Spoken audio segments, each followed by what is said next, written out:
എല്ലാ കൂട്ടുകാർക്കും നമ്മുടെ പുതിയ വീഡിയോയിലേക്ക് സ്വാഗതം. ഇന്നത്തെ നമ്മുടെ വീഡിയോ വളരെ രുചികരമായിട്ട് തന്നെ തയ്യാറാക്കി കഴിക്കാൻ പറ്റിയ വെണ്ടയ്ക്ക പാലുകറിയാണ്. ഈ ഒരു കറി തയ്യാറാക്കി എടുക്കാനായിട്ട് വളരെ എളുപ്പവും അതുപോലെ കഴിക്കാൻ നല്ല സ്വാദുമാണ്.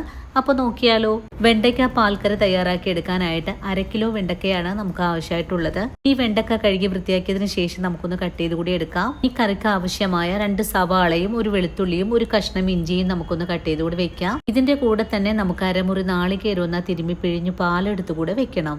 ഇനി ഒരു പാൻ അടുപ്പിലേക്ക് വെച്ച് കൊടുത്ത് പാനിലേക്ക് വെളിച്ചെണ്ണ ഒഴിച്ചു കൊടുത്ത് ഇതിലേക്ക് കുറച്ച് കറിവേപ്പിലയും 1 നുള്ളു മഞ്ഞൾപ്പൊടിയും ചേർത്ത് നമ്മൾ നേരത്തെ കട്ട് ചെയ്ത് വെച്ചിരിക്കുന്ന വെണ്ടക്ക കൂടി ചേർത്ത് നന്നായിട്ടൊന്ന് വഴറ്റുന്ന സമയത്ത് ഇതിലേക്ക് ആവശ്യത്തിനുള്ള ഉപ്പും കൂടി ചേർത്ത് വളരെ എളുപ്പത്തിൽ തന്നെ നമുക്കൊന്ന് വഴറ്റി മാറ്റാവുന്നതാണ്. വെണ്ടക്ക കഷ്ണങ്ങൾ മുഴുവനും വഴറ്റി മാറ്റി കഴിഞ്ഞാൽ അതേ പാനിലേക്ക് വീണ്ടും കുറച്ച് വെളിച്ചെണ്ണ കൂടി ഒഴിച്ചു കൊടുക്കാം. കൂടെ തന്നെ കുറച്ച് കറിവേപ്പില ചേർത്ത് വഴറ്റിയതിനു ശേഷം നേരത്തെ കട്ട് ചെയ്ത് വെച്ചിട്ടുള്ള ഇഞ്ചി, വെളുത്തുള്ളി, സവാള ഇതെല്ലാം ചേർത്ത് ഒന്നുകൂടെ വഴറ്റിയെടുക്കാം. ആദ്യം നമുക്ക് ഇതിലേക്ക് ഇഞ്ചി ചേർത്ത് വഴറ്റാം. കൂടെ തന്നെ വെളുത്തുള്ളി മുരിഞ്ഞു വരുമ്പോൾ നമുക്ക് സവാളയും കൂടി ചേർത്ത് നല്ല പോലെ ഒന്ന് സോഫ്റ്റ് ആയിട്ട് വരുന്നതുവരെയും വഴറ്റിയെടുക്കാം.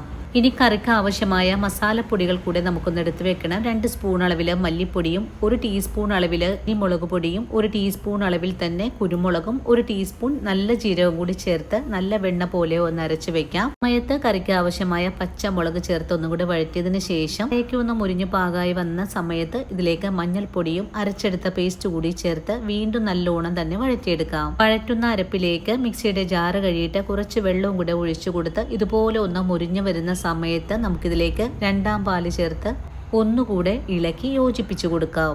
2ാം പാൽ ഒഴിച്ചു കഴിഞ്ഞാൽ മസാല നല്ലപോലെ വെന്ത് കുറുകിയ പാകത്തിലേക്ക് ആയി കഴിഞ്ഞാൽ നമുക്ക് ഈ കറി മറ്റൊരു പാത്രത്തിലേക്ക് മാറ്റാവുന്നതാണ്. പാത്രത്തിലേക്ക് മാറ്റിയ കറി നല്ലപോലെ ഇളക്കി യോജിപ്പിച്ച് കഴിഞ്ഞതിന് ശേഷം ഇതിലേക്ക് 1 സ്പൂൺ അളവിൽ വിനാഗിരി ചേർത്ത് കൊടുക്കാം. കൂടെ തന്നെ വഴറ്റി വെച്ചിട്ടുള്ള വെണ്ടക്കയും കൂടെ ചേർക്കാം. ഇനി ഇതെല്ലാം നല്ലപോലെ കൂട്ടി യോജിപ്പിച്ചൊന്ന് ഇളക്കി കഴിഞ്ഞാൽ 1 മിനിറ്റ് നേരത്തേക്ക് നമുക്കൊന്ന് മൂടിയും കൂടെ വെച്ചു കൊടുക്കാം.